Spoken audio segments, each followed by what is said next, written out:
that mercury does it take to get to that stage? I honestly don't know. So you have just like a little bit. Mercury is a now. Okay, here's an interesting thing. Now, okay, back to Year 9 science. You've got people who were saying that vaccines cause autism because vaccines contain a form of mercury. Okay, and mercury is a neurotoxin, therefore there must be a link.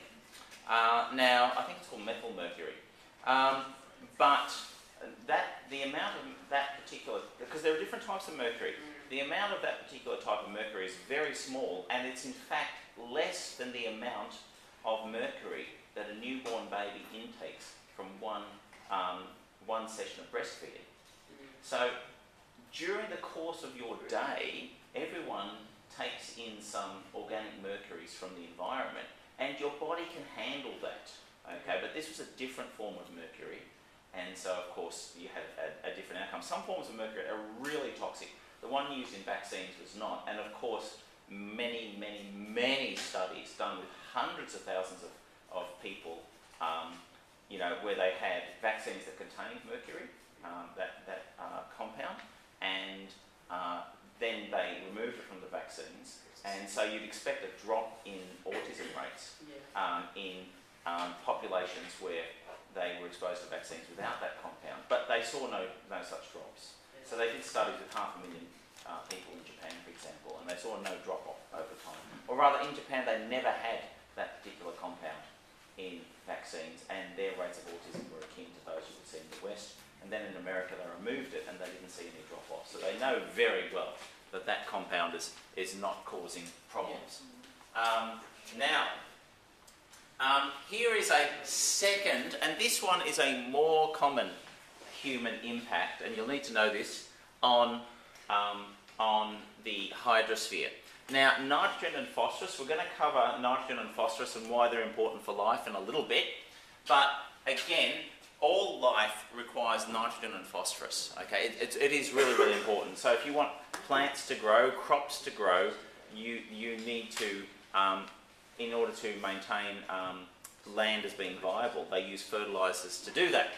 And so you use these nitrogen and phosphorus rich fertilisers, and you might put them onto arable land, and of course quite a few people here, their parents or maybe even themselves, are adding fertilisers to their lawns to make them nice and green. Okay, but a percentage of that washes off and ends up in waterways, and if you have a lot of lawns you can get quite a bit of it in waterways, so that's not an effective use of fertilisers. And even things like piggeries, for example, you end up with getting a lot of pig dung into waterways if there's flooding or things like that, and that can contain things like nitrogen and phosphorus as well. So eutrophication is nutrient pollution from sewage, pig farms, or from fertilised fields. You do need to take notes on this. This is examined and testable. Okay. So what you end up is a situation where you've heard of blue-green algae blooms. They'll say, oh, you can't go swimming because of blue-green algae. It's not really an algae, it's a bacteria, and it's not really problematic because cyanobacteria make oxygen. Okay, the atmosphere you have out there right now, which is 20% oxygen, is the result of billions of years of cyanobacteria pumping oxygen into the atmosphere before we had multicellular life. But what actually happens, this is what happens. Waterways become over-rich in those nutrients, so you get rapid cyanobacteria growth. So you get bacteria replicate very well, okay? And because of that rapid growth, you can end up blocking sunlight, so the plants die, and algae die, and then decomposers come in to decompose those dead algae, and they suck out all of the oxygen out of the water, and then you get further death of plants and of animals. So there's a series of steps that occur. Okay, lots of nutrients go into the waterway. You get cyanobacteria and algae bloom. Okay, they exhaust those resources. They actually clog up the waterway so much that sunlight can't get through, which causes wide-scale deaths of algae and plants. and then subsequently decomposes when they're breaking down this dead material, suck all the oxygen out of the water, and you end up with this hypoxic situation where obviously you know cellular respiration, how important that is. If you're a multicellular organism, you're using glucose, you're cracking glucose through cellular respiration to produce ATP, and you need oxygen for that to occur. So it doesn't matter that you're living in a waterway as a plant or an animal, you need oxygen. And if it's taken out of the water, it just becomes a dead zone. So you get this anoxic environment that is incapable of supporting life. And again, now you're looking at this going, yeah, okay, yeah. I should show you, I should probably replace that image with an algal bloom that is visible from space. Because that has happened, where you have major flooding events where you get, if you have a hurricane, for example, you can get wide-scale flooding, riverways fill up with flooded sewage plants, piggeries, all sorts of things, and you get these huge algal blooms, okay? And that can cause fairly widespread anoxic conditions, which kills organisms, sure, but it does sort itself out in fairly short order. Yes? Why are nitrogen and phosphorus in red? But you'll see that later on, because you have to know the nitrogen cycle and you have to know the phosphorus cycle, okay? And so that comes into another slideshow called cycles, where you see how carbon, nitrogen and phosphorus have these very long cycles, where phosphorus, for example, comes out of volcanic eruptions. So you get a volcanic rock formed, which breaks down, which releases the phosphorus into soils and into rivers, and then it enters the cycle. And eventually, it'll get back into the magma, into the mantle, but that might take hundreds of millions of years before it gets folded back in, melted down, and then released again. So they take a long time to cycle through. So you will need to be familiar with those, but you see them first here. Is everyone clear on eutrophication? This idea of getting too many nutrients into a waterway can lead to ultimately a large-scale death of plants and animals like fish. Anything in that waterway can't survive. Okay. Now, lastly, the lithosphere, and you need to be. This one here is being emphasised a little bit more this year, so be conscious of that. Now, with the lithosphere, okay, it's the rigid outer part of the Earth consisting of the crust and upper mantle. Rocks are broken down and changed from one type to another. Now, this shows that here. Here are your three types of rock. Igneous, formed through the cooling of magma or lava. So if a volcano erupts, okay, and it's spewing this, spewing out lava, and that cools down, and you get this very brittle rock, igneous rock formed, which, and like if you think about a place like Hawaii, for example, the ash and the rock are very rich in nutrients, and it breaks down very quickly, and you get this very lush green growth. Australia doesn't have active volcanoes, and most of our topsoil and useful soils are sort of over time being washed out into the ocean, and we don't get that process of renewal that other continents do, and that's one of the reasons why Australia is not a very fertile continent. Now, sedimentary rock formed by materials getting deposited on top of each other and ultimately being crushed down through both pressure and obviously heat combined to form rock. So if you take igneous rock, break it down to particles which then end up in a waterway or a lake or a river, or not a river so much, or an ocean, and they build up over time, you'll crush them down and you'll form sedimentary rock. You can make sedimentary rock from the exoskeletons of organisms. So the white cliffs of Dover, for example, are examples of very thick deposits of trillions of microorganisms that were buried and formed rock over time. And then metamorphic rock, to metamorphose is to change. So that's any type of rock, any type of rock that is heated and through heat and pressure changes, and that becomes That's defined as metamorphic rock. Don't worry, don't freak out. Same information, different picture. Okay. Here is igneous rock, weathering, erosion and deposition. So deposited into sediments to form sedimentary rock. Okay.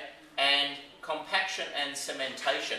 What's happening there is if you take enough sandy particles, whatever, crush them down under high pressure and increased temperature, and you'll get this cementation, what they call, to form sedimentary rock. So it cements together, it forms a rock. Not a super strong rock, it's pretty brittle. So you can think of sandstone, for example, things like that.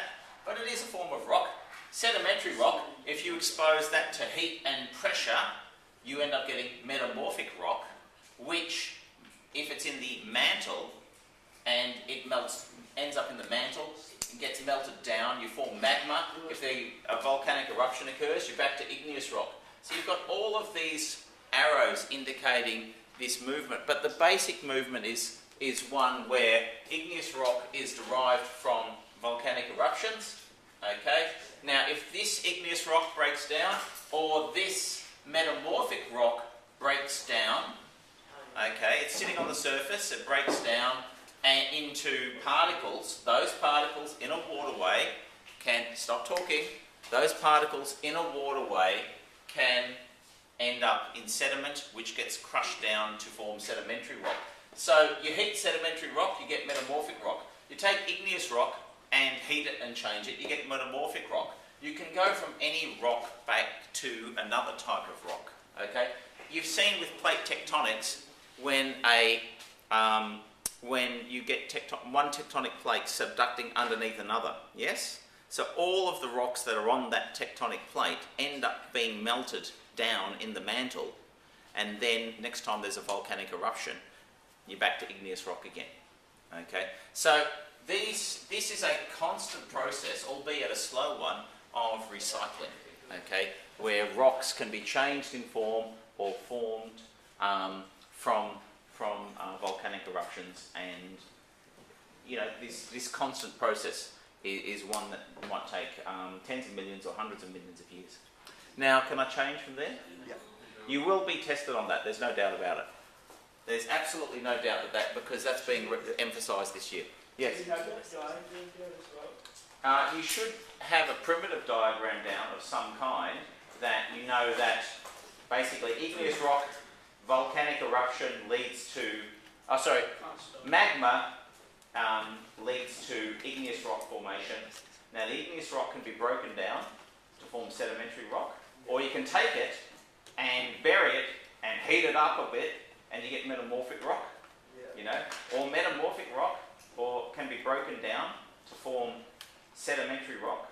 And sedimentary rock, if it gets folded down into the mantle again and melted down, will come up, it's melted down into magma, which erupts out, and it keeps going through, okay?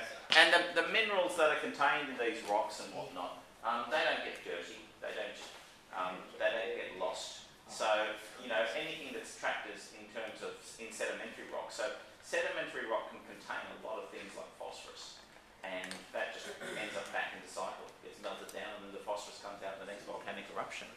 Okay. Can I change?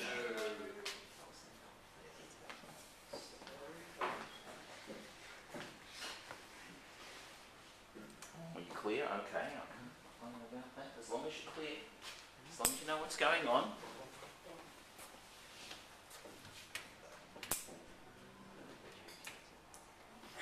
Okay. So let's have a look at some impacts on lithosphere. These are the last impacts that we need to check. Okay.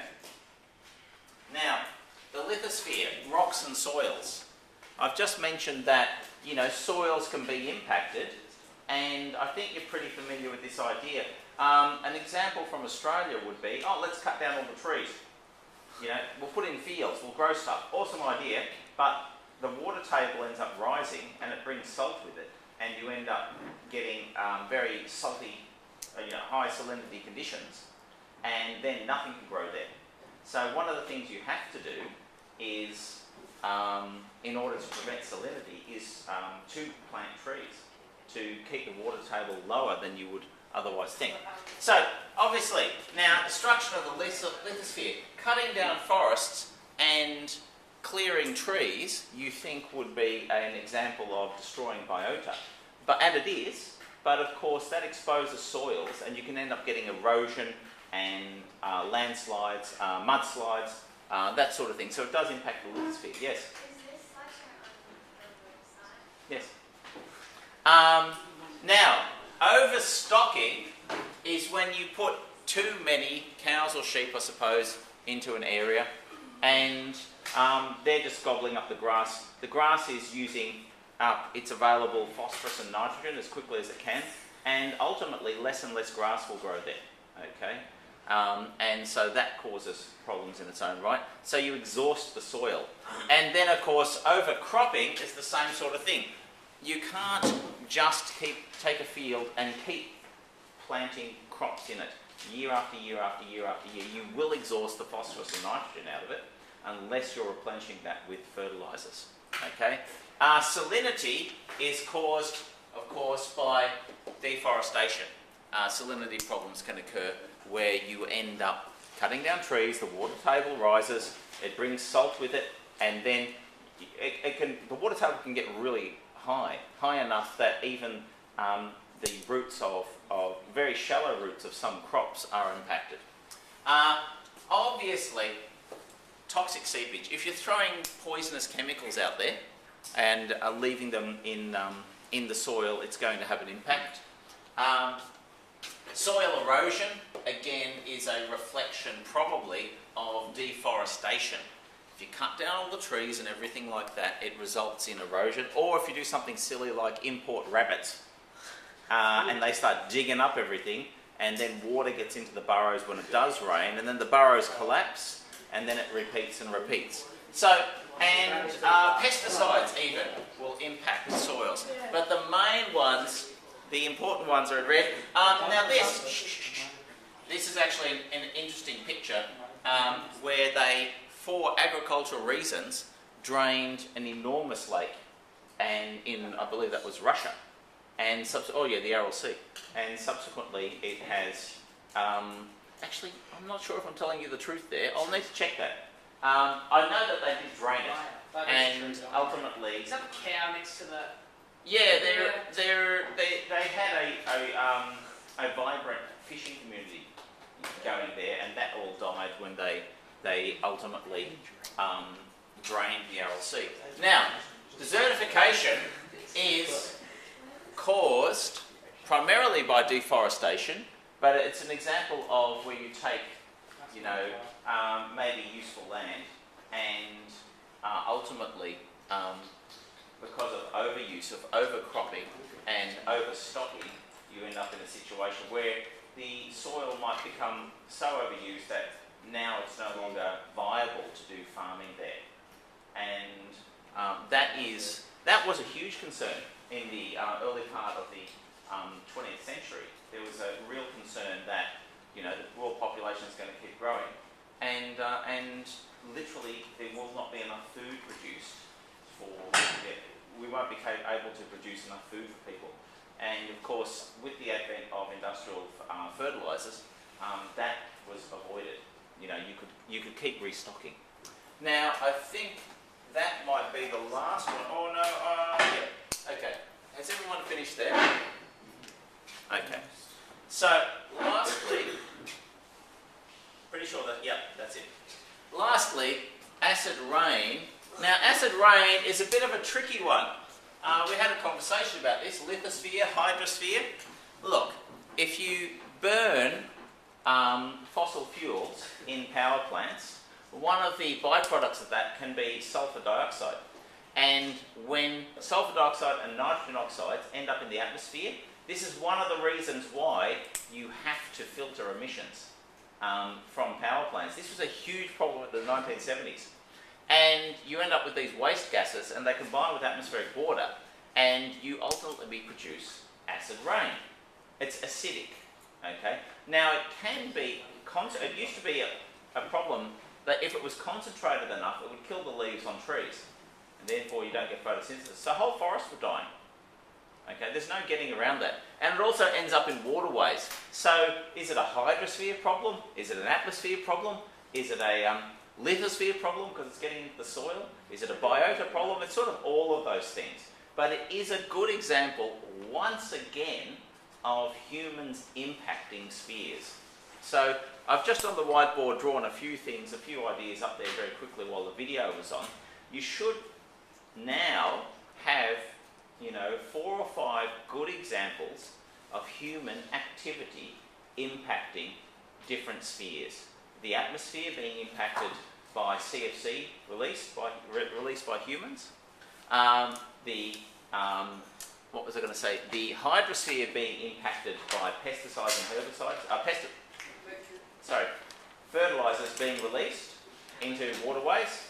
And of course mercury being released into waterways, or just as an example of toxins being released into waterways. And of course with the lithosphere being impacted by usually over farming in some way, or in this case you could potentially say acid rain. But acid rain is it a lithosphere problem, is it a hydrosphere problem? It goes across those areas. Yep. Okay.